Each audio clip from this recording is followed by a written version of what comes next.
Kembali lagi bersama channel kita semua.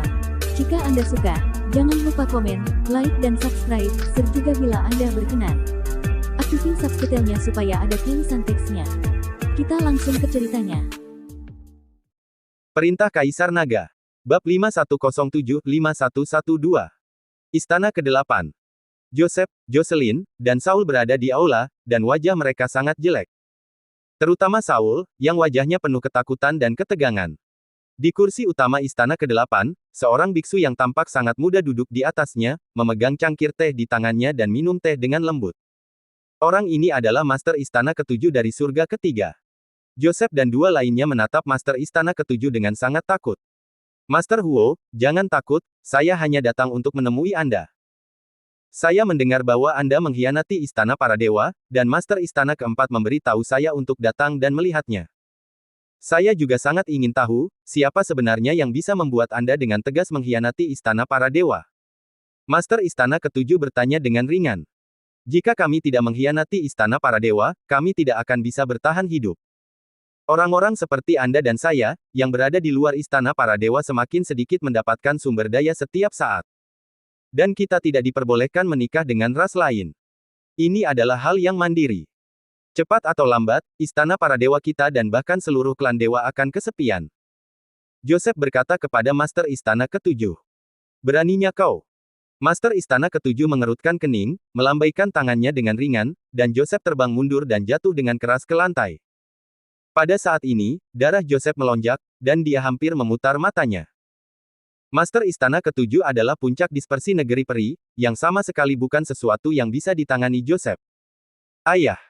Jocelyn dan Saul bergegas maju dan membantu Joseph berdiri. Jocelyn menatap ayahnya Joseph yang memuntahkan darah, dan matanya langsung menyala merah karena marah. Tiba-tiba dia menghunuskan pedang dari sarungnya, dan pedang itu bergetar saat energi spiritual melonjak, menunjuk ke Master Istana ke-7 yang duduk tinggi di kursi utama, suaranya bergetar karena marah, Master Istana ke-7. Beraninya kau menyakiti ayahku. Murid-murid Istana ke-8, dengarkan perintahku, bahkan jika kalian mempertaruhkan nyawa kalian hari ini, kalian harus membuatnya membayar atas apa yang telah dilakukannya. Sebelum dia selesai berbicara, puluhan kultivator di Istana ke-8 menanggapi dengan raungan, dan bila spiritual serta senjata sihir dikorbankan bersama. Fluktuasi kekuatan spiritual berkumpul menjadi gelombang yang membakar dan berguling ke arah Master Istana ke-7. Wajah Saul pucat, tetapi dia menggertakkan giginya dan mengepalkan senjata di tangannya, menghalangi Joseph. Master Istana ke-7 meletakkan cangkir tehnya, dan penghinaan dingin muncul di sudut mulutnya. Dia bahkan tidak berdiri, tetapi hanya dengan santai menunjuk dengan ujung jarinya, dan aura emas yang sepadat substansi tiba-tiba meledak, menghantam kerumunan seperti kekuatan yang menghancurkan. Hanya semut mencoba mengguncang pohon. Ia tersenyum tipis, dan dimanapun auranya berlalu, para biksu dari Istana ke-8 terbang mundur seperti layang-layang yang talinya putus, senjata ajaib mereka hancur berkeping-keping, darah berceceran, dan mereka langsung jatuh ke dalam istana dalam keadaan berantakan. Josie. Berhenti. Joseph berjuang untuk bangkit dan meraih putrinya, dia berada di puncak dispersi negeri peri, kita. Kita sama sekali bukan tandingannya. Jocelyn menepis tangan ayahnya, rambutnya berantakan, dan matanya penuh dengan keengganan, apakah kita hanya akan melihatnya menindas kita? Master Istana ke-7 perlahan berdiri, matanya menyapu kerumunan seperti pisau, dan nadanya penuh dengan sarkasme yang menusuk, sekelompok semut berani berbicara tentang pengkhianatan. Master Istana ke-8, Dev yang Anda sebutkan adalah alasan mengapa Anda berani menjadi musuh Istana Para Dewa. Dia berhenti sejenak, dan suaranya tiba-tiba meninggi, bergema di aula, Dev. Jika kau tidak muncul lagi, aku akan membersihkan pengkhianat Istana Para Dewa hari ini dan menghapus Istana ke-8 dari daftar. Master Istana ke-7, aku bilang Dev tidak ada di sini, bahkan jika kau benar-benar menghancurkan kami, Dev tidak akan muncul. Joseph berkata kepada Master Istana ke-7. Benarkah? Karena Dev tidak ada di sini, aku akan membunuhmu terlebih dahulu. Kepala Istana ke-7 tersenyum dingin, setelah aku membunuhmu, aku akan pergi mencari Dev dan melihat siapa dia sebenarnya. Begitu suara itu jatuh, dua langkah kaki tergesa-gesa terdengar di luar istana. Dev menopang bahu Beatrice dan berjalan perlahan ke dalam istana. Wajahnya sedikit pucat, dan masih ada bekas darah di sudut bibirnya. Jelas bahwa lukanya belum sembuh, dan fluktuasi aura internalnya juga sedikit tidak teratur. Pertarungan sebelumnya dengan orang kuat dari surga ketiga telah sangat mengurangi kekuatannya. Mata Beatrice dingin, dan dia berdiri di depan Dev, tetapi didorong dengan lembut olehnya.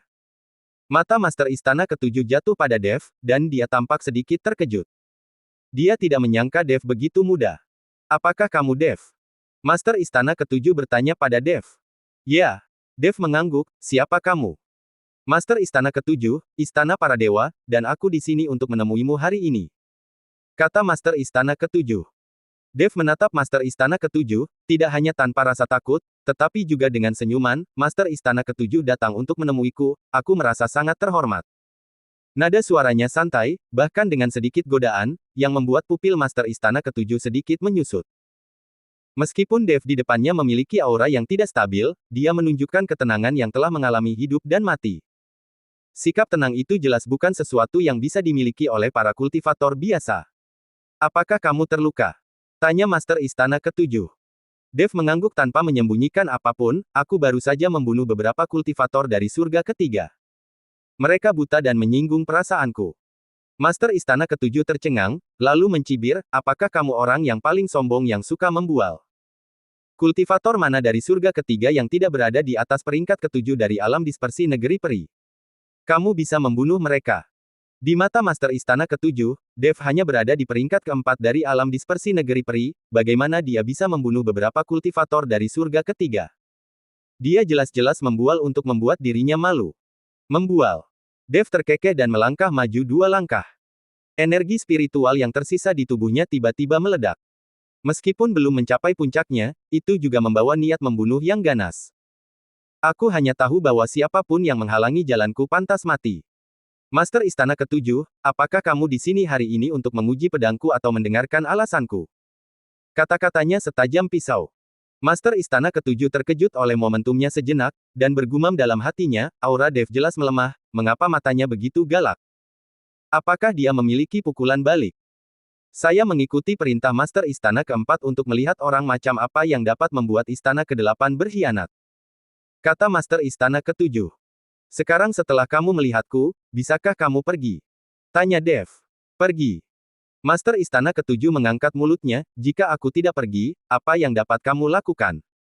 Membunuhku. Mata Master Istana Ketujuh penuh dengan ejekan dan penghinaan. Bahkan jika Dev memiliki pukulan balik, melawan biksu dispersi negeri peri kelas 4 bukanlah masalah. Apakah sulit untuk membunuhmu? Dev tersenyum dingin, dan tiba-tiba mengangkat tangannya. 3 kepala berdarah terbang keluar dari cincin penyimpanan dan dilemparkan ke tanah olehnya, berguling ke kaki Master Istana Ketujuh. Mata para kepala itu terbuka lebar, dan ekspresi ngeri masih membeku di wajah mereka. Mereka adalah 3 master kelas 9 dispersi negeri peri yang terkenal di surga ketiga. Master Istana Ketujuh melihat ke bawah, pupil matanya tiba-tiba menyusut, seluruh tubuhnya bergetar hebat, dan bahkan suaranya bergetar, ini. Ini adalah Taois Tuasuan dari Sekte Tianyan. Dan Raja Barbar San dari suku Barbar kuno. Dan Nyonya Mei dari Istana Bayangan Darah. Bagaimana mungkin mereka? Bagaimana mungkin mereka mati di tanganmu? Ketiga orang ini semuanya terkenal di surga ketiga. Mereka adalah master kelas 9 di alam dispersi negeri peri. Jika mereka bertiga bergabung, bahkan dia tidak sebanding, tetapi sekarang mereka telah dipenggal oleh Dev. Dev menyeka darah dari sudut bibirnya, dan berkata dengan tenang tetapi dengan kekuatan besar, mereka ingin membunuhku, jadi aku membunuh mereka. Master Istana Ketujuh, menurutmu, bagaimana kamu dibandingkan dengan mereka? Master Istana Ketujuh menatap niat membunuh yang tak tersamar di mata Dev, dan memikirkan nasib ketiga orang ini, dan merasakan hawa dingin mengalir dari telapak kakinya hingga ke atas kepalanya. Meskipun dia berada di puncak alam dispersi negeri peri, dia sudah kehilangan kepercayaan dirinya saat menghadapi Dev yang bisa membunuh 3 orang kuat tingkat 9 alam dispersi negeri peri. Kamu. Dia terhuyung mundur selangkah dan berpura-pura tenang, baiklah, Dev. Aku akan melaporkan kejadian hari ini ke Istana Para Dewa dengan jujur. Setelah itu, dia tidak berani tinggal lebih lama lagi, berubah menjadi aliran cahaya, dan melarikan diri dari Istana Kedelapan dengan tergesa-gesa. Melihat bahwa Master Istana Ketujuh ditipu olehnya, Dev merasa lega dan tiba-tiba memuntahkan seteguk darah. Dev. Jocelyn dan Beatrice melangkah maju untuk mendukungnya pada saat yang sama. Kakak ipar. Menantu yang baik. Joseph dan Saul juga gugup. Tidak masalah, aku akan baik-baik saja setelah beberapa saat pemulihan. Tiga master tingkat 9 di alam dispersi negeri peri benar-benar sulit untuk dihadapi. Dev menyeka darah dan berkata, apakah kamu benar-benar membunuh ketiga orang ini? Joseph bertanya dengan tidak percaya. Dev mengangguk dengan penuh semangat. Joseph menatap Dev dengan tidak percaya. Dia tiba-tiba merasa bahwa itu adalah keputusan yang bijaksana baginya untuk mengkhianati istana para dewa dan membiarkan Jocelyn bersama Dev. Josie, bawa Dev untuk segera pulih, kata Joseph. Jocelyn mengangguk, tetapi sebelum mereka pergi, aura yang menakutkan tiba-tiba menyelimuti istana ke-8. Semua orang mendongak dan melihat seorang lelaki tua berjubah hitam dan berwajah serius, dikelilingi oleh puluhan biksu berkulit hitam. Tuan Paviliun Tianyuan. Melihat pendatang baru itu, Dev langsung mengerutkan kening. Joseph juga menyipitkan matanya dan melangkah maju untuk berkata, Tuan Tian, saya heran bagaimana Anda punya waktu untuk datang ke sini. Joseph mengenal Tuan Paviliun Tianyuan, yang berada di surga kedua yang sama. Namun, mereka tidak memiliki persimpangan pada waktu-waktu biasa, dan Paviliun Tianyuan tidak berani memprovokasi Istana ke-8. Bagaimanapun, Istana ke-8 didukung oleh seluruh istana para dewa, dan bahkan seluruh klan dewa, yang tidak dapat diprovokasi oleh Paviliun Tianyuan. Saya datang untuknya. Tuan Paviliun Tianyuan menunjuk ke arah Dev dan berkata, Tuan Tian, ini menantu laki-laki saya, dan sekarang dia adalah anggota istana ke-8 saya. Saya heran bagaimana dia memprovokasi Tuan Tian. Joseph tidak tahu bahwa Dev telah membunuh anugerah surgawi dan tetua Tong dari Paviliun Tianyuan. Dia membunuh orang-orang di Paviliun Tianyuan saya, jadi aku akan membawanya pergi hari ini, kata Master Paviliun Tianyuan. Joseph tertegun, lalu menatap Dev. Melihat Dev tidak membantah, dia tahu bahwa ini pasti benar. Master Tian, kami dapat mengganti rugi sumber daya untuk orang-orang Paviliun Tianyuan Anda yang terbunuh, tetapi Anda tidak dapat membawanya pergi. Dia sekarang adalah anggota istana ke-8 kami. Jika Anda membawa Dev pergi, Anda harus bertanya kepada istana para dewa kami apakah setuju. Joseph membawa istana para dewa untuk menakut-nakuti Master Paviliun Tianyuan. Hahaha, Anda benar-benar pandai menakut-nakuti orang. Anda sudah menjadi pengkhianat istana para dewa. Apakah Anda masih ingin menakut-nakuti saya dengan istana para dewa? Master Paviliun Tianyuan tertawa. Pada saat ini, Joseph menjadi malu dalam sekejap, tidak tahu harus berbuat apa. Dev mendorong Jocelyn dan Beatrice menjauh dan menatap dingin ke arah Master Paviliun Tianyuan. Kamu adalah jenderal yang kalah, dan kamu berani datang kepadaku. Apa kamu tidak takut aku akan membunuhmu? Salah satu orang dari istana para dewa baru saja melarikan diri. Dia berada di puncak alam dispersi negeri peri, dan dia ketakutan. Apa kau melihat kepala-kepala itu di lantai? Mereka semua adalah master dari surga ketiga. Aku membunuh mereka semua. Kamu adalah Master Paviliun Tianyuan, kau pikir kau ini apa? Dev berkata dengan sikap yang mengesankan. Melihat ekspresi Dev, Master Paviliun Tianyuan tidak takut, tetapi tertawa keras. Dev, teruslah berpura-pura. Kau bisa menipu orang lain, tetapi kau tidak bisa menipuku sama sekali. Aku yang membocorkan berita bahwa kau memiliki relik dan harta karun kuno, dan aku memberitahu lokasimu kepada orang-orang dari surga ketiga yang datang untuk mencarimu. Aku juga tahu bagaimana kau membunuh ketiga orang itu. Kekuatanmu sekarang sudah habis. Jangankan aku yang berurusan denganmu, bahkan alam dispersi negeri peri kelas 5 pun bisa dengan mudah membunuhmu sekarang. Master Paviliun Tianyuan sudah memperhitungkan Dev, dan dialah yang bertanggung jawab atas semua hal ini. Wajah Dev berubah jelek. Dia tidak menyangka bahwa semua ini dilakukan oleh Master Paviliun Tianyuan di depannya. Sepertinya dia ditipu dan dia sama sekali tidak mengetahuinya. Orang tua ini sangat licik. Dev menatap Master Paviliun Tianyuan dengan tajam, tetapi dia tampak tidak berdaya. Dia tidak memiliki kekuatan untuk bertarung dengan Master Paviliun Tianyuan sekarang. Sepertinya kau sudah memperhitungkan semuanya. Dev tersenyum dengan getir. Tentu saja, jika aku tidak merencanakannya dengan baik, bagaimana mungkin aku datang kepadamu secara membabi buta? Master Paviliun Tianyuan tersenyum. Kamu memang sudah memperhitungkan semuanya, tetapi melewatkan satu hal. Dev menatap Master Paviliun Tianyuan dengan tatapan tajam. Oh, apa yang aku lewatkan? Master Paviliun Tianyuan bertanya dengan ragu. Karena kau melewatkannya, aku akan meledak. Setelah itu, aura dalam tubuh Dev mulai melonjak liar, dan seluruh tubuhnya menjadi bengkak seperti balon. Dev, jangan impulsif. Melihat ini, Jocelyn dan Beatrice bergegas membujuknya. Joseph juga terkejut. Dia tidak mengerti mengapa Dev ingin meledak sebelum dia melakukan apapun. Master Paviliun Tianyuan juga terkejut. Dia tidak menyangka Dev begitu berani. Jika aku meledak, apakah kau pikir kau bisa melarikan diri? Dev menanyai Master Paviliun Tianyuan. Jocelyn dan Beatrice juga mulai mengedarkan aura internal mereka, dan mereka berdua juga berencana untuk menghancurkan diri sendiri. Jika Dev mati karena menghancurkan diri sendiri, mereka juga tidak ingin hidup. Pada saat ini, Master Paviliun Tianyuan sedikit bingung. Bagaimana dia bisa menanggung penghancuran diri yang terus-menerus? Jangan impulsif, aku tidak harus membunuhmu. Master Paviliun Tianyuan berkata kepada Dev. Apakah kau menginginkan dua peti mati di reruntuhan kuno? Dev bertanya. Paviliun Tianyuan mengangguk, ya, selama kau memberiku dua peti mati yang diperoleh dari reruntuhan kuno, aku akan segera pergi. Mengenai fakta bahwa kau membunuh anugerah surgawi dan tetua Tong, aku tidak peduli. Bagaimanapun, kami memiliki lebih dari 2 putra suci dan beberapa tetua di Paviliun Tianyuan. Dev menahan napas ketika dia melihat Master Paviliun Tianyuan berkata demikian, jika kamu mengatakannya lebih awal, itu akan mudah. Tanpa ragu sedikit pun, Dev langsung mengeluarkan 2 peti mati dan meletakkannya di depan Master Paviliun Tianyuan. Melihat peti mati penuh rune di depannya, mata Master Paviliun Tianyuan bersinar. Namun, Dev memberikan 2 peti mati itu kepadanya begitu mudah, sehingga Master Paviliun Tianyuan sedikit khawatir bahwa ada tipuan. Aku belum pernah membuka 2 peti mati itu, dan aku tidak bisa membukanya, jadi itu tidak berguna bagiku. Tidak ada salahnya menukar 2 peti mati yang tidak berguna itu dengan nyawaku sendiri. Dev tahu kekhawatiran Master Paviliun Tianyuan, jadi dia menjelaskannya. Setelah mendengar penjelasan Dev, Master Paviliun Tianyuan tersenyum tipis dan menyimpan 2 peti mati itu. Dendam antara kau dan aku sudah terhapus.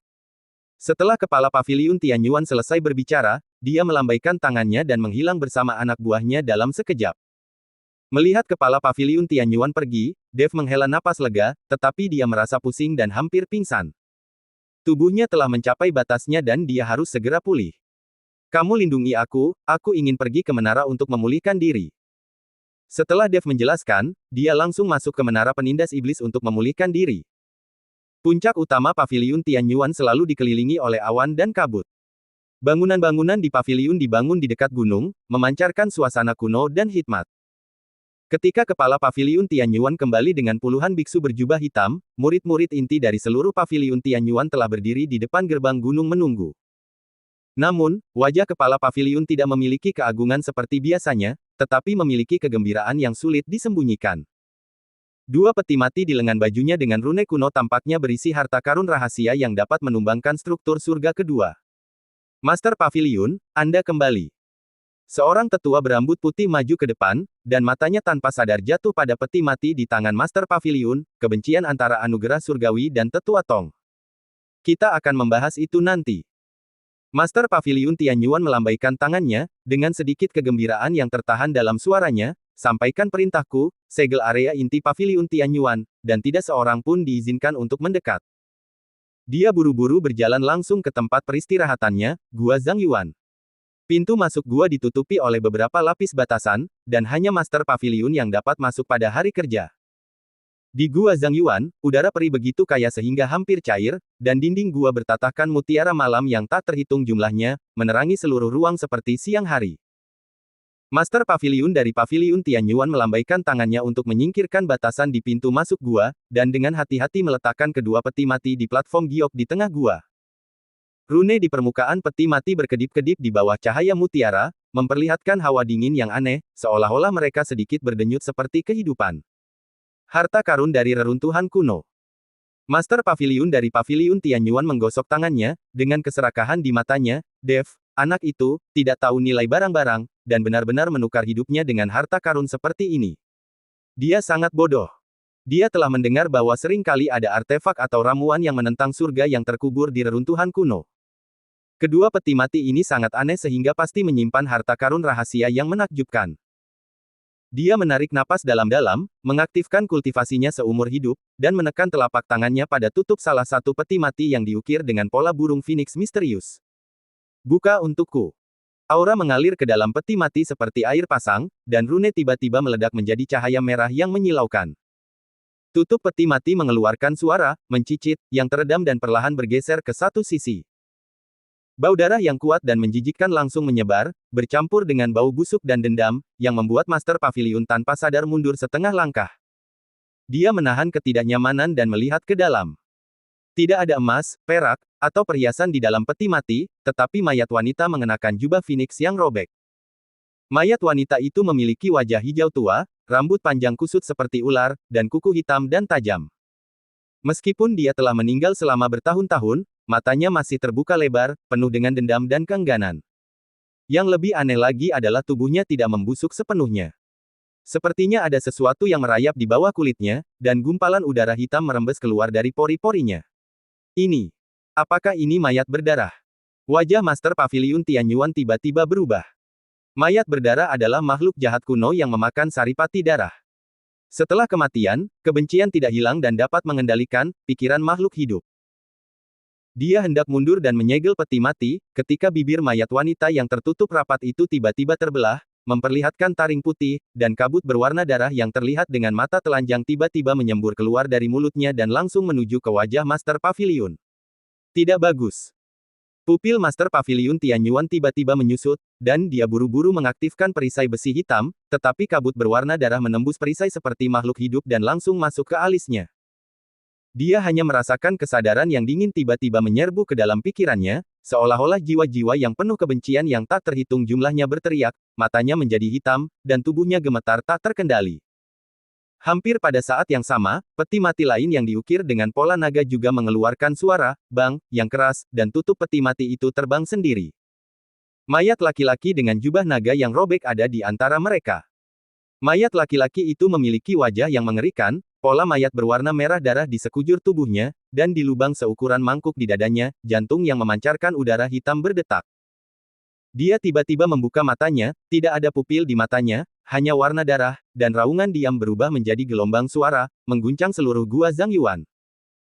Mayat laki-laki itu mengulurkan telapak tangannya yang kering dan meraih udara, dan kekuatan spiritual di tubuh Master Pavilion Tianyuan mengalir keluar tak terkendali dan bergegas ke dua peti mati itu.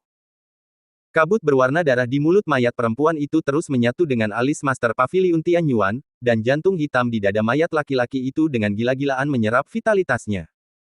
Ah, Ark! Master Pavilion Tianyuan mengeluarkan raungan yang menyakitkan.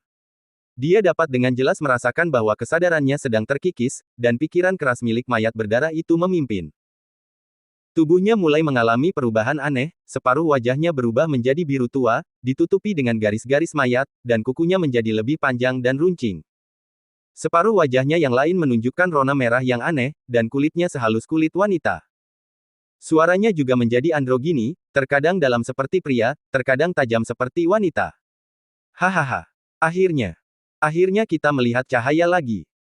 Suara setengah pria, setengah wanita itu keluar dari mulut Master Pavilion, dengan semacam kegilaan setelah selamat dari bencana. Kedua mayat berdarah itu perlahan berdiri dari peti mati, dikelilingi oleh udara hitam, dan benar-benar melayang di udara. Penguasa Pavilion Tianyuan yang asli kini telah menjadi boneka mereka, dengan mata kosong, tetapi tubuhnya memancarkan aura mengerikan yang beberapa kali lebih kuat dari sebelumnya. Itu adalah puncak alam dispersi negeri peri, hampir mendekati tekanan manusia abadi. Semut-semut Pavilion Tianyuan. Penguasa Pavilion Tianyuan yang setengah laki-laki dan setengah perempuan itu mengangkat kepalanya dan melirik para tetua yang mencoba masuk keluar gua Changyuan setelah merasakan gerakan itu, ikuti aku. Dan ratakan Istana Surah. Pergerakan Pavilion Tianyuan tidak berlangsung lama. Ketika para murid inti masuk ke gua Changyuan, mereka hanya melihat dua peti mati kosong dan penampilan aneh penguasa pavilion mereka yang setengah laki-laki dan setengah perempuan, dengan aura mengerikan yang menyesakkan. Tanpa penjelasan apapun, Master Pavilion yang setengah pria dan setengah wanita itu melambaikan tangannya, dan puluhan biksu berjubah hitam mengikutinya ke langit seolah-olah dikendalikan oleh tangan tak terlihat, yang mengarah langsung ke Istana Surah, kekuatan besar lainnya di surga kedua. Istana Surah. Sejak Torval melepaskan tetua agung, dia tampak dalam keadaan ragu-ragu. Dia tidak tahu apakah dia benar atau salah. Ayah, apakah kamu masih memikirkan itu? Sharon berjalan ke Torval dan bertanya. Hei! Torval mendesah, Sharon, apakah menurutmu ayahmu sangat jahat dan dengan paksa memisahkan pasangan yang penuh cinta? Aku. Sharon tidak tahu bagaimana menjawabnya. Dia memang berpikir bahwa ayahnya telah bertindak terlalu jauh dan seharusnya tidak melakukan itu. Ada begitu banyak wanita di surga kedua. Dengan status dan kekuatan ayahnya, dia dapat memiliki wanita sebanyak yang dia inginkan. Mengapa dia dengan paksa memisahkan pasangan yang penuh cinta? Saat itu, aku masih muda dan tidak berpikir dengan bijak. Aku harus mendapatkan orang yang aku sukai. Tapi sekarang, aku tahu bahwa aku bertindak terlalu jauh, jadi aku membiarkan tetua agung pergi. Jika dia kembali untuk membalas dendam padaku sekarang, aku mungkin tidak akan melawan. Torval menyadari kesalahan yang telah diperbuatnya sebelumnya. Ayah, masalah itu sudah selesai. Jangan pikirkan itu lagi. Kamu harus tenang dan berlatih dengan baik, kata Sharon. Baiklah.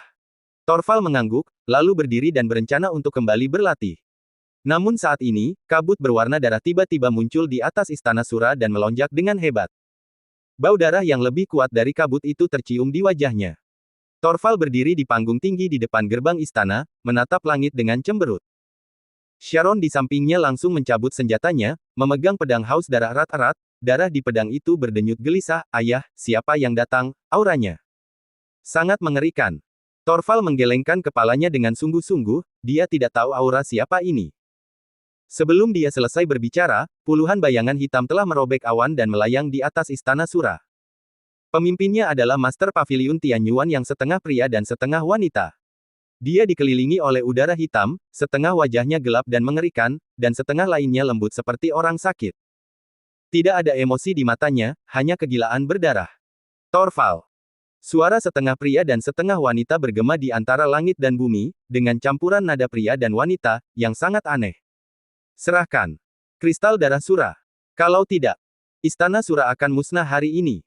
Pupil mata Torval mengecil, kristal darah Sura. Untuk apa kau menginginkan benda itu? Dan bagaimana kau bisa menjadi setengah manusia setengah iblis seperti ini? Kristal darah Sura adalah harta karun istana Sura. Itu adalah jantung Dewa Sura kuno saat ia jatuh. Kristal itu mengandung kekuatan membunuh yang tak terbatas dan hanya dapat digunakan oleh penguasa istana berikutnya.